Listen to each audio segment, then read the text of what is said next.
Авгай ялалтын дурсгалд нэртэй наадмын гол зорилго нь Ахмад үеийн хүмүүсийн уран бүтээлээр өөрийгөө илэрхийлэх хэрэгцээг хангах, орчин бүрдүүлэх, идэвхтэй амьдралын хандлагыг дэмжихэд оршиж байна. Соёл олон нийтийн Рассвет төвийн тайзан дээр эх оронч үзэл, эх орондоо хайртай сэтгэлээр дүүрэн 30 гаруй Ахмадын хамтлаг уран бүтээлээ толилууллаа. Бид хоёр дуудуулнаа. Орос хүнийг яалах боломжгүй. Таны нэр хинбэ дуунууд. Бид энэ арга хэмжээний зохион байгуулалтад үнэхээр сэтгэл хангалуун байна. Бидний хүрсэн явдалд талархаж байна. Бид залуучууд гэлээ баяртай байна. Бүгд ирлээ, одоо тайзнаа гарах гэж байна. Энэ бол үнэхээр их оронч наадмаа. Бид ялалтын 80 жилийн өгөгдөж манай хотод олон арга хэмжээ зохион байгуулагдж байна. Өнөөдрийн арга хэмжээ бол яг харахгүй манай Ахмад үеийнхний идэвхтэй оролцоог илтгэж байгаа үйл явдал юм. Манай хотоос 30 гаруй хамтлаг оролцож тайзан дээр гарч байна. Энэхүү наадам нь зүгээр нэг тоглолт биш юм. Эр зориг, тэсвэр хатуужил, баатарлаг үлсийн амьд түүх юм. Бүжиг, дуу шүлгэрийн ахмадууд түүхийн үнэт санг бидэнд өвлүүлж байна. Манай Рассвет соёл олон нийтийн төвийн болон бүрт ахмадууд халуун дотн харилцаж байгааг харж байна. Зарим нь анх удаа оролцож байгаа бол зарим нь олон жилийн турш идэвхтэй хамрагдаж ирсэн. Ийм нөхөрсөг уур амьсгалд бид ийм сайхан наадам зохион байгуулахаар шийдсэндээ.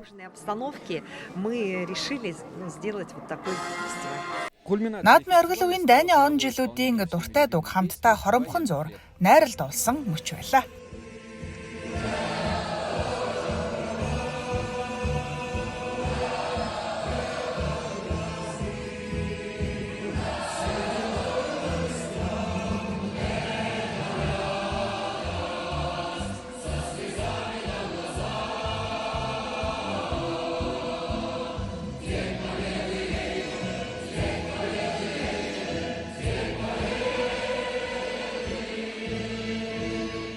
Андрей Слепнев, Данил Щербаков. Новости дня.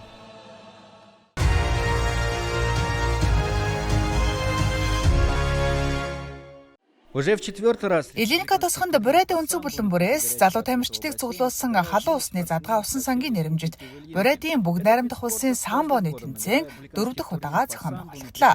Самбо бол Бурайдын залуусын дунд жилээс жилд нэр хүнд нь өсөн нэмэгдэж байгаа спортын төрөл юм а. Популярность Бурятии. Сургууль дээр гадаа гудамжинд эсрүүцэл үзүүлж болдгороо энэ төрөл таалагддаг. Самбо бол олон талт спорт. Бусад спортын техникийг нэгтгэсэн байдаг. Жишээ нь чөлөөт бүхийн хөл рүү дайрах, жижитсу, грэпплингийн мэхүүд бүгд энд орсон. Мөн цохилтын техникч бий. Маа тамирчин Алдар Намсараев саяхан тулааны самбо төрөлд Европ явуулсан. Энэ жилийн тэмцээнд Бурайдын аваргууд, дорндын холбооны шагналтнууд болон ялагчид оролцсон байна. Би өөрөө багада самбо спортоор хичээлж байсан. Одоо энэ спортыг дэмжих боломжтой болсон тул баяртайгаар оролцож залуусаа амжилт баяр хөөргийг харах үнэхээр их сэтгэл хангалуун байна. Энэ жилийн тэмцээнд Бурайдын 4 аймаг болон Улаанбаатар хотоос нийт 150 гаруй тамирчин 2 насны ангилал өрсөлдөжээ. Бидний гол зорилго бол үндэсний спортын төрлийг түгээн дэлгэрүүлэх, хүүхэд залуусыг эрүүл амьдралын хэв маягт уриалгах, эх оронч үзлийг төлөвшүүлэх юм а. Ингэснээр үндэстний эрүүл мэндийг сайжруулах юм. Бидний үүрэг бол энэ тэмцээний хүүхэд наснаас нь эхлэн дэмжих явдлаа. Хүүхдүүд насан туршид, шүүгчдэд итгэж хамгийн гол нь спортоор бахархаж эхэлдэг юм. Тэмцээнд ялагчид медальтнуудаас гадна шилдэг самбочин, шилдэг техник үзүүлсэн тамирчин болон ялах хүсэл тэмүүллийн эзэн тусгай номинацуудын шагналыг ч гардууллаа. Новости дня.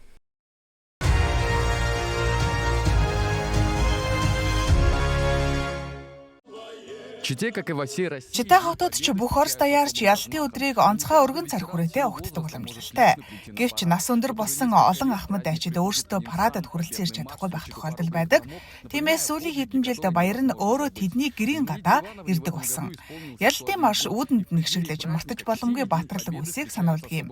Энэ жил Зинаида Ивановна 101 нас хүрсэн бөгөөд ялалтын баярын өмнө түүний олон гавьяад шагналд дахин нэг эрхэм хүндэт шагнал нэмэгдэжээ. Өвөр байгалийн хязгаар нутгийн хүндэт иргэн. Тийм үү, би хүндэт иргэн болсон юм уу? Тийм ээ, та өвөр байгалийн хүндэт иргэн болсон. Тэмдэг нь энэ зүүе. Закончив школу, Зинаида Сургуулаа төгсөөд Зинаида Ивановна цэцэрлэгт багшаар ажиллаж байжээ. Гэвч эх орны дайны эхлэлтэд зэрэгцэн тэрээр амьдралаа цэргийн үйл хэрэг зориулахаар шийдсэн байна. Газрын зурагчны мэргэжил эзэмшиж, зөвлөлтийн нисгэгчдэд зориулан нислэгийн маршрутыг боловсруулж байна. Түүний хувьд хамгийн мартагдашгүй өдөр бол бүхэл бүтэн улсын адил ялалтын баярын зарлалыг сонссон тэр мөч байжээ. объявили победу. Бүгд хаашаа явах нь вэ гэж асууж байлаа. Бидэнд чөлөө өгсөн. Зарим нь Киев рүү, зарим нь өөр газар явсан. Манай охид бүгд гэрлэх тухай ярьж байлаа. Харин нэг цэрэг надаас асуусан. Чи гэрлэх үү гэхээр нь үгүй хүсэхгүй байна. Я говорю, нет, я не хочу. На тот момент Тэр үед Зинаида Ивановнагийн амьдралд хайртай хүн нь аль хэдийн байсан. Тэд багаасаа нэг гудамжинд амьдарч харин тэр үедээ л хамт амьдралын ихэнх замыг туулна гэдгээ төсөөлөөгүй явжээ. Өнөөдөр тэр хүн нь энэ дэлхий дээр байхгүй болсон ч Зинаида Ивановнагийн сэтгэл зүрхэнд амьд хэвээр үргэлж хамт байдаг юм а.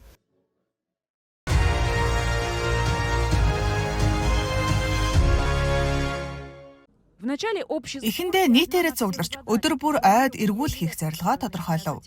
Энэ амралтын өдрүүдээс эхлэн эргүүл тогтмол зохион байгуулагдах бөгөөд урьдчилан сэргийлэх, төвмөрийг таслан зогсоох зорилгоор 3,000 гаруй хүн сайн дураараа ээлжинд гарахаар нэгдээд байна. Бидний энэ зохион байгуулалтаа хийж байх орон тухтын захад аль хэдийн төмөр гарчихсан байна. Өдөр бүр манай бүс нутагт 4,000 гаруй иргэн энэ аимшигт гамшигын эсрэг тэмцэлд оролцож байна. Дроны багууд нөхцөл байдлыг агаар дээрээс хянахад бэлэн болсон. Газар дээр бүх эргүүлүүдээс ирсэн мэдээлэл байгалийн нөөцийн яамны нэгдсэн мэдээллийн сан руу дамжуулагдах бөгөөд маргаантай нөхцөл байдал үүсвэл нэмэлт хүч дуудахаар зохицуулалт хийжээ. Эргүүл хийж буй байгууллагууд зам дээрх хариуцсан ажилтнуудын утасны дугаар руу мэдэгдэнэ. Иргэдийг ойд илрүүлсэн тохиолдолд тухайн бүс нутгийн ойн ажилчид шууд арга хэмжээ авахд бэлэн байна. Бид Черновскийн ойн хэсгийн нутагт очлоо. Байгаль хамгаалагч Кирилл Салаховын нутгийг нүдэн баримжаагаар төвөггүй танина. Тиймээс ойд гадны хөдөлгөөн илрүүлэхэд түүнд амархаажээ. Төөрчлөө. Ойн гүн рүү ордог нь яаж байгаа юм? Дахиад энэгээр явбал торгон шүү. Торгуул нь 40,000 рубль. Хоёр хүүхэдтэй явсан эрэгтэй анхааруулга аваад саллаа. Аз болоход тэд гал асааж амжаагүй байсан тул урьдчилсан яриа хийгээд шууд буцахаар боллоо. Эргэж гарах замаа амархан олсон нь төөрчихсөн гэх шалтак худлаа гэдгийг харууллаа. Өвөр байгалийн хязгаар нутгийн хувьд хамгийн их төөмөр гарах үйлрэлд ийм хариуцлага болон 40,000 рублийн торгуулийг мэддэг байх хэрэгтэй юм. Хамгийн багадаа 40,000 рубль. 832 дур зүйлийн 3 дугаар хэсэгт зааснаар онцгой гал төмрийн гормыг зөрчсөн гэж үзнэ. Тиймээс ойд дотны хүмүүстээ анхааруулж хэлээрэй. Ойлгомжтой. Хүнд хүндэл хэрэгтэй. Ядчил анхааруулахын тулд өдөр тутмын эргүүлийн ажилчдын бүлэг сайн дурынхны хүчээр улам бүр өргөжж байна. Эргүүлийн тоо олон байх тусам гал төлөх ухамсаргүй иргэдийн тооч багасах юм. Бид мэдээллийн санамж тараасаа ойн төмөр илрүүлсэн тохиолдолд хэн рүү хэрхэн мэдэгдэх талаар байгаа. Манай ажил энэ жил бүх галын авилтаа авилрал даяар үргэлжилнэ. Ялангуяа сая мужийн захирагч бүс нутгийн онц байдал зарласан учраас бид ажилдаа улам эрчимтэй орж байна. Дарья Пьяникова, Батут Цыренов, Евгений Жеребцов, Середина земли, Забайкальский край.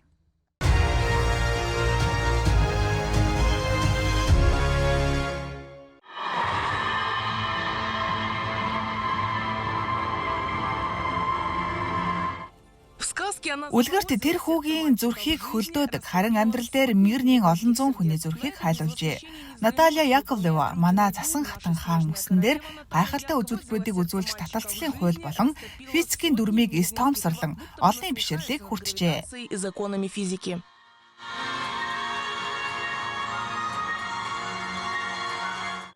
Мөсний шоуны оролцогчид гайхамшигыг хүлээж байсан. Гайхамшиг 4 удаа тохиолоо. Кимберлит ордон Андерсений үлгэрийн бааtruud ингэр орон болж хувирсан юм. Үзүүлбэрүүд гэрэл, хөгжмийн хослол, дээр нь шоуны гол онцлог болох өрмөц хувцлалтууд байлаа. Эдгээрийг Кескагийн хувцасны дизайнерууд гар аргаар уралжээ. Харин мөсөн шуурганы дүрийг бүтээсэн Татьяна Нишпов өөртөө болон бусад бүжигчдэд титэн мурлаж өгчээ. Давуу утас гялтгануур чулуу, тугалган цаас хуучин CD диск хүртэл ашигласан бөгөөд дискийг хоолны саванд гомин чандаг шиг зөөлөж хэлбэр оруулжээ. Ажлын дараа орой болгон шүн оройтсон ч титмээ хийдэг байлаа.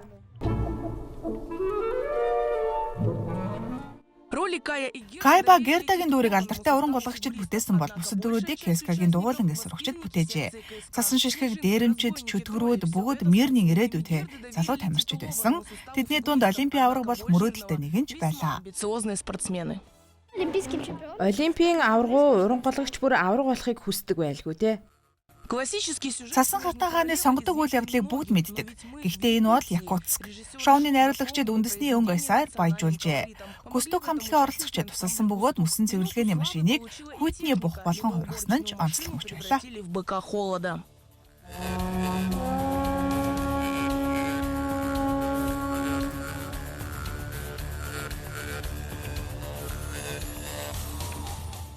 Кристина Каширина, Роман Ларин, Алексей Меркулин, медиакомпания «Алмазный край».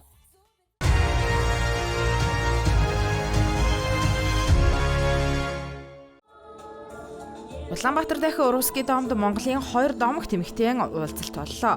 101 настай Чимэцэрэн, 103 настай Фронт Цэгмэд нар Фронт Цэгмэд Ив найрамдлын бэлэг тэмдэг баримтат киноны нээлтэн дээр анх удаага уулзлаа. Ахмад Ачдыг буриадын тэргүүн Алексей Цэденов нэгдүгээр авчирчээ. Бүгд найрамдах буриадуулсан тэргүүн аавгаа эх орны дайны ялалтын 80 жилийн баярыг хамтран тэмдэглэх ажлаар Монголд хүрэлцэн иржээ.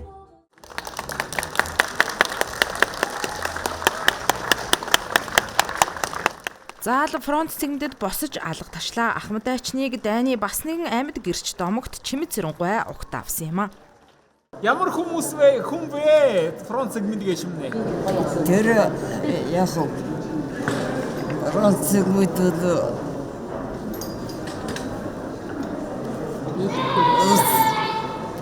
Орсем Баярдугаар дууны бэлэг Усаа хотод хүргэсэн хүнтэй.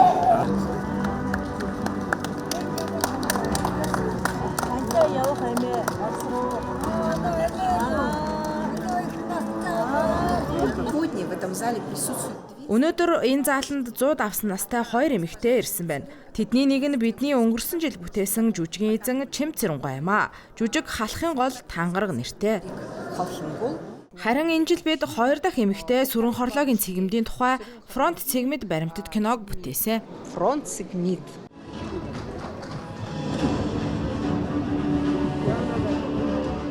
Мы помним, как в 1942 году 1942 онд Монголын тусламжийн цуваатай төлөөлөгчид Москвад очсныг бид сананд дурсаж байна.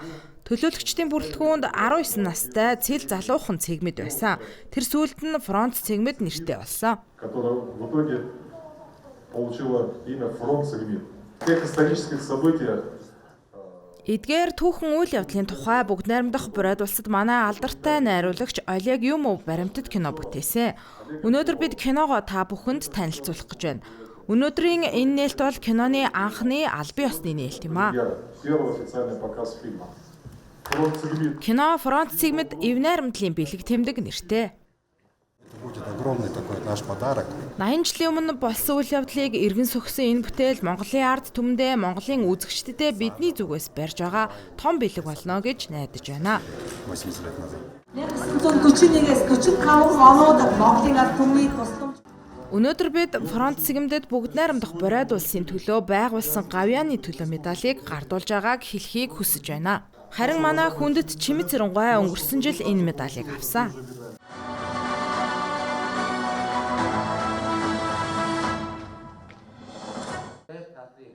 Төрийн дээд шагнал авсан эрхмүүдийн дунд Оросын холбооны улс дахь Монголын соёлын элч Хүрэлбаатарын дамдын сүрэн байлаа. Элчин сайн үйлстэн эрхэм найз. Энэ сайхан ахлуудынхаа хүмүүстээр одоо залуучуудыг хүсэж тавьсан. Тэгээд энэ сайхан өдөр ингээд Чимэцэрэн эмээ маань Фронт Цэгмэд эмээ маань 18-т орчсон атрай ахаатаа энэ том насан дээр одам хөнгөлөөр одамын цагааваа баярлж байна.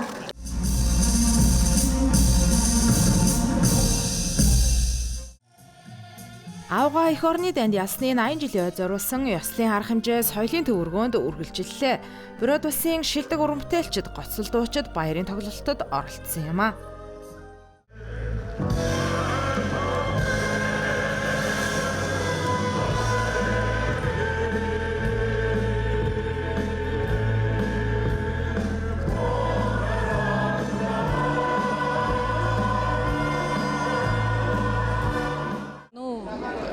Это просто Энэ бол манай Оросын болон Монголын уран бүтээлчдийн зүгээр ч нэг өндөр түвшний ур чадвар биш юм а, гайхалтай. российских, что здорово. Гайхамшигтай бидний эх орон ямар уужим дэлгэр юм бэ? Авьяас бэлэгт уран бүтээлчид яасан олон бэ?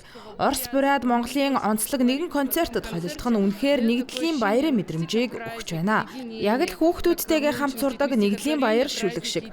Тайзан дээр яг л ийм зүйл боллоо. Баярын тоглолтыг үзээд гайхамшигтай мэдрэмж төрлөө. Бүр нулимс гарч байна шүү. Ялангуяа энэ тоглолтод ирсэн монголчуудын хувьд маш сайхан сэтгэгдэл үлдэж байгаа хаа. Бүрээдийнхээ ардчимд ялалтын 80 жилийн ой баярын мэнд хүргье. Та бүхэн эрүүл сайхан сайхан байгаарай. Амар амгалан амьдраарай гэж хэлье да. Батдолай Багдаев, Евгений Павлов, Чанцалдулам, Ice Global.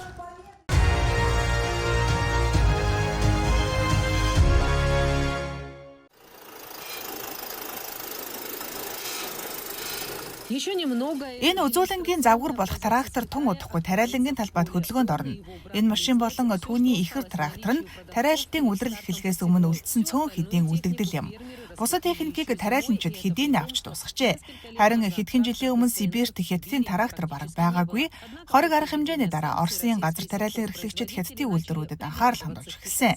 Хятадын тааж захиалагчийн шаардлагад нийцүүлэн техникийн сайжруулалт хийж, уур амьсгалын нөхцөл тохируулан өөрчлөлт оруулахад бэлэн гэдгээ харуулсан. Манай тракторууд одоо 4 дахь хөлбраараа гарч байна. Үйлдвэрлэгчид байнга сайжруулалт хийж байгаа. Одоо 5 дахь шинжилэл бэлтгэгдэж байгаа. Бид чадал хүч, гидравлик системийг сайжруулж бүх хэрэгцээг бүрэн хангахыг зорж байна.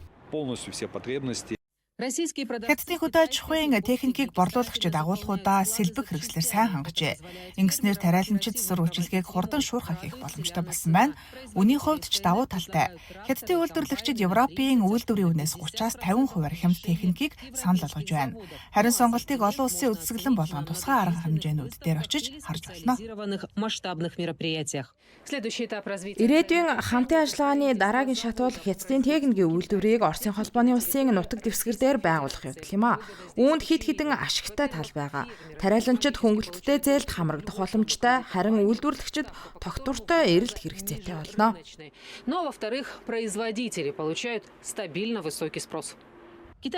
Хятадын техникээр тариаланчид RAPS тарж эхэлжээ. Энэ бол Хятадын газар тариалангийн хамгийн эрэлттэй бүтээгдэхүүний нэг юм. Юутай ч адилхан юм дээ. Хар алттай төстэй юм уу да? Мундаг хөдөлгөөн шингэсэн бүтээгдэхүүн шүү. RAPS-ыг Сибирт ердөө 6-аас 8 жилийн өмнө тарж эхэлсэн. Тус ургамал өндөр ач холбогдолтой. Арчилгаа их шаарддаг ч бүх хүч хөдөлмөрийг арвин ургац хангалттай нөхөж байна. Тариаланчид Хятадтай тогтвортой түншлэл тогтоож, ажилчидаа өндөр цалин өгч, техник томд хөрөмжөө шинжилжээ. Бүтээгдэхүүн маш хэрэлттэй байдаг. Ургацаа хурааж дуусгахдаа зэрэгцэн худалдаа авахчид бэлэн болоод ирнэ. Сүүлчийн килограмч үлдээхгүй. Хүн болгон RAPS байна уу гэж асуудаг. RAPS маш хэрэлттэй шүү. Одоо Красноярск мужи Орос улсад RAPS-ийн үйлдвэрлэлээр тэргүүлж байна. Харин Галийн татвар нэмэгдсэн орон даяар тос боловсруулах үйлдвэрүүдийг байгуулах төлөвлөж болсон. Ингэснээр Хятад руу боловсруулаагүй RAPS-ийн тос экспортлж эхэлжээ. Энд манай хагас боловсруулсан бүтээгдэхүүн болох тос байна. Энэ тосыг одоо шүүлтүүрт оруулна. 80 хэм хүртэл халааж шүүнэ. Ингэснээр хамгийн цэвэр тос гарч Хятадын зах зээлд хүрнэ. Энэ жил тариаланчид Хятадд эрэлттэй шинэ бүтээгдэхүүн болох шар буурцаг тарихаар төлөвлөж байна. RAPS-аас ялгаатай нь соёо хөрсийг дорой тулдаггүй. Харин хөрсний чанарыг сайжруулдаг юм. Хятадын эрэлт хэрэгцээ эрдэмтдийг шинэ сортод гаргахад түлхэж өгчээ. Хатуу ширүү уур амьсгалд тэсвэртэй өндөр ургацтай шинэ сорт бий болсон байна. Мөн шар буурцагнаас эрүүл мэндэд тустай амттай шинэ бүтээгдэхүүн боловсруулах ажилд үргэлжилж байна. Манай хүрээлэн шинэ бүтээгдэхүүн боловсруулах зорилготой ажиллаж байна. Бид анхны бүтээгдэхүүн болгон дүүпүү бяслаг боловсруулсан. Мөн шар буурцгийн сүүнээс ургамлын гаралтай коктейл хийж байна. Сибирийн жимскэнтэй хослуулж амин димээр баялаг ундаа бий болгож байна. Ойрын жилүүдэд Сибирээс зөвхөн шар буурцаг төдийгүй дөвгөө бяцлаг, ургамлын ундаач хятад руу экспортлох магадлалтай.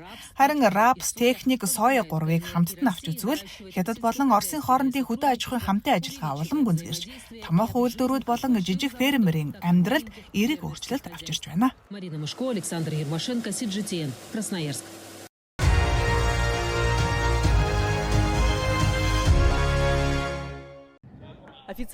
Ханжаа хотод болсон форумын албан ёсны хэсгийг соёлын аялал уртж эхлүүлжээ.